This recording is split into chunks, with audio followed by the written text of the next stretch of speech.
أما بعد فيا أمة الإسلام ويا حراس العقيدة، نلتقيكم على محبة الله وعلى محبة أستاذ البشرية محمد عليه أفضل الصلاة والسلام. ولقاؤنا معكم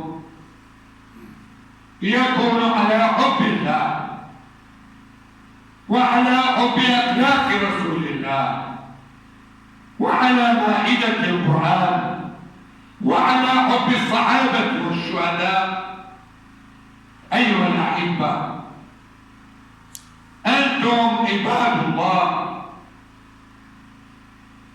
جئتم في هذا اليوم المبارك لأداء شعائر الجمعة. بارك الله فيكم وفي مسعاكم وما تقدمونه من العبادة والطاعة لأجل المولى، لأجل الذي لا يغفل ولا ينام. أتكلم إليكم في هذا اليوم المبارك عن الزكاة، ونحن في شهر رجب، وفي هذا الشهر المبارك أهل العراق احتاجوا أن يخرجوا زكاة أموالهم.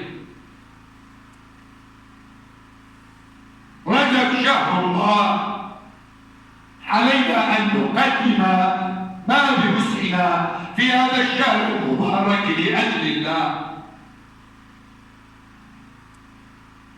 يقول عليه الصلاة والسلام: ما نقص مال من صدقة أي من زكاة، إنما تتبع زكاة مالك أيها المسلم.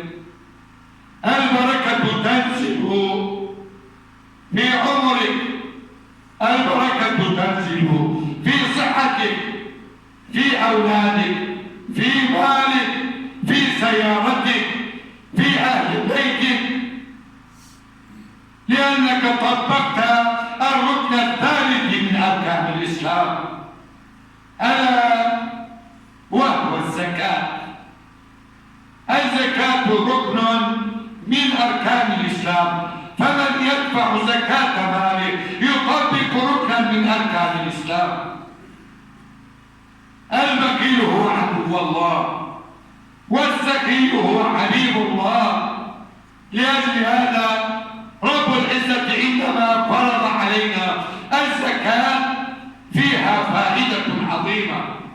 إنما تدفع شيئا يسيرا من مالك، من مواشيك، من زراعتك للفقراء والمساكين. مالك يزداد ببركة الله، يزداد بلطف الله، يزداد بحفظ الله. لأجل هذا هناك ناس لا ينظرون إلى الزكاة بعين احترام، بعين الأداء. آلاف الناس ينفقون أموالهم في شرب الخمور وفي النوادي وفي الزنا حاشاكم الله، ويتبخترون ويتباهون أمام الناس بأموالهم. ماذا يقول القرآن العظيم؟ يقول القرآن بحق الذي يمتنع عن دفع الزكاة فتكوى بها جباههم وجنوبهم وظهورهم. هذا المال الذي جمعته في الدنيا، هذا المال يكون مكوى نار في نار جهنم. هذه الأموال رب العزة ماذا يقول؟ فتكوى أي تكوى بهذه الأموال التي جمعتها في الدنيا أيها المسلم المحمدي. عقوبة الله تعالى عظيمة بحق الذي لا يدفع زكاة ماله. تنام في بيتك والفقير يحتاج إلى المال. والذي يسعف الفقير الدولة، والدولة لا تهتم بالفقراء. وفي المرتبة الثانية الذي يهتم بالفقير الأغنياء. قسم من الأغنياء ينفقون أموالهم في النوادي والخانات ولا يهتمون بأحوال الفقراء. هذا أمر عجيب. ادفع زكاتك أيها المسلم وطبق أمر الله تعالى. يقول عليه الصلاة والسلام: ما منع الزكاة، أي ما معنى الحديث، أصيبوا بالقحط إذا أخذنا دفع الزكاة وإذا لم نخرج زكاة أموالنا حصرنا من قبل السماء، أي لا ينزل علينا المطر. أطباق من الغيوم تأتي علينا ولا يوجد مطر. ما هو السبب؟ السبب عند الله. رب العزة هو الذي يعلم، ولكن أفعالنا تخالف أمر القرآن، تصرفاتنا تخالف نهج المصطفى عليه الصلاة والسلام. انظر إلى الدعارة، انظر إلى الزنا، انظر إلى شرب الخمور، انظر إلى السرقة، انظر إلى الكذب، انظر إلى الرشوة، انظر إلى الظلم في العراق. هذه الأحوال تراكمت، لا ينزل علينا الغيث، لا ينزل علينا المطر. يصلون صلاة الاستسقاء ولا يجدون المطر. السبب أننا ابتعدنا عن جوهر ديننا العليم. جار لا يتكلم مع جاره، أخ لا يتكلم مع أخيه. نكذب في البيع والشراء. أحوالنا تدهورت لأننا ابتعدنا عن القرآن، ابتعدنا عن سنة رسول الله، وتمدنا بمدنية الكفار. ألا لعنة الله على كل كافر فاسد فاجر الذي صار سببا لما نعانيه. أخرجوا زكاة أموالكم وطبقوا أمر الله، والزكاة من حق الله على الفقراء أو للفقراء والمساكين. بعد أن أصبح واضحا لدينا أن المال يزداد بدفع الزكاة، ورب العزة يحاسب الإنسان في نار جهنم لأنه لا يدفع الزكاة. أيها المسلم المحمدي، ربما تنام في الليل ولا تستيقظ في النهار. لا تحبس مالك، بل رب العزة رزقك وأنت ساعد الفقير. وفي العراق الفقراء ازدادوا، لا يملكون الوظائف، لا يملكون المال إلا من يتجهون. اتجهوا إلى الله، ورب العزة جعلك وكيلا أيها الغني لكي تساعد الفقراء. يقول الله تعالى في الحديث القدسي: الأغنياء كلائي والفقراء عيالي. الأغنياء يجب عليهم أن يمارسوا دورهم في المجتمع، أن يكونوا يد عون للفقير للمحتاج للمسكين. يوما بعد يوم نترك أوامر الله تعالى.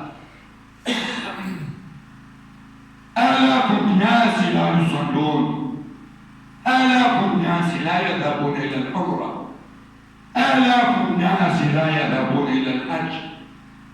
المساجد تشتكي إلى الله، مساجدنا تشتكي من قلة المصلين. يذهبون إلى السوق ويتجولون في الأسواق ولا يأتون إلى المساجد. ألم يكن هذا أمرا محزنا؟ ضيعنا الدين وتمسكنا بمبادئ الشيطان. ألا لعنة الله على الشيطان. أصبح واضحا لدينا أن الزكاة فرض من الله تعالى على كل مسلم حر غيور يملك المال. والآن نأتي إلى شروط الزكاة. ما هي شروط الزكاة؟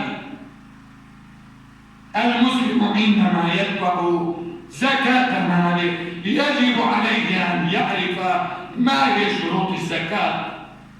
لا يدفع الزكاة هكذا، بل عليه أن يطبق الشروط. الشرط الأول من شروط الزكاة الإسلام. إذا لم تكن مسلما لا تجب عليك الزكاة. نحن لا دخل لنا بالكفار. والشرط الثاني من شروط الزكاة البلوغ. إذا لم تكن بالغا فلا زكاة عليك، لأن نيتك لا تنعقد.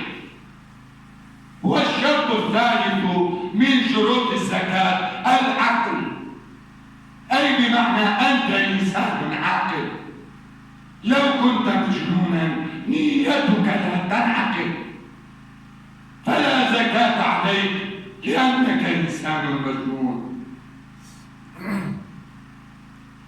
يقول عليه الصلاة والسلام: لا يؤاخذ العبد عن الخطأ والنسيان والاستقراء. والشرط الرابع من شروط الزكاة الحرية، أنت تملك مالك. ربما في بعض الأحيان أنت لم تكن حرا في مالك، أعطيت دينا لإنسان آخر فهذا أكل مالك، سرق مالك وأنكر مالك. أيها المسلم، عندما تستلم مالك من هذا الإنسان عندئذ تدفع زكاة مالك. لو كانت أموالك محجوزة عند الدولة لا زكاة عليك، لأنك لم تكن حرا في تصرفك في المال. يجب أن يكون المال بيديك حتى تتصرف فيه. والشرط الخامس من شروط الزكاة النصاب، أي المال يكون بقدر معلوم حتى تدفع زكاته. والشرط الأخير السادس دوران الحول. عندما تستلم مالا يجب أن يمر على المال حولا كاملا، أي سنة كاملة حتى تدفع زكاة مالك. وإذا لم تجد شرطا من هذه الشروط فلا تدفع الزكاة.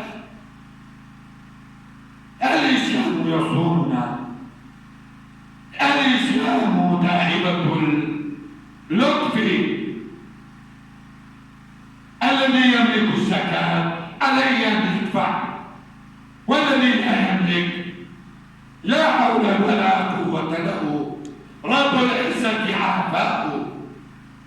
ربنا عظيم وديننا عظيم ورسولنا عظيم، ونحن أمة عظيمة علينا أن نعرف قدر أنفسنا. ادفعوا زكاة أموالكم وطبقوا أمر الله حتى ينزل علينا المطر. حبسنا عن المطر،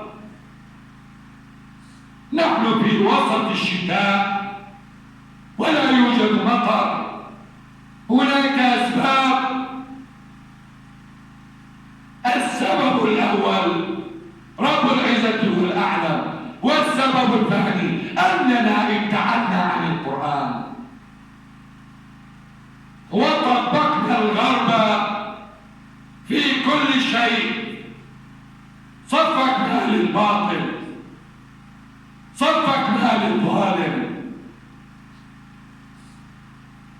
دعنا بلدنا للأجنبي، كيف ينزل علينا المطر؟ أيها الأحبة، رب العزة عظيم، علينا أن نطبق ما أمره الله تعالى، وأن لا نبخل بحق الله، وحق الله أن نساعد الفقراء. جعلك وكيلا أيها الغني، يا صاحب المال، يا صاحب الزراعة، يا صاحب المواشي، أظهر نفسك. هناك مثل عند العرب للرجال مواقف، عليك أن تبرز نفسك في الميدان، ويجب أن يكون لك موقفا أمام الله وأمام رسول الله. بهذا القدر نكتفي أيها الأحبة، نرجوه تعالى أن يوفقنا ويسدد خطانا ويجعلنا كالأوائل في توابهم وفي تعاطفهم وفي تراحمهم فيما بينهم، آمين. وصلى الله على سيدنا محمد وعلى آله وأصحابه أجمعين.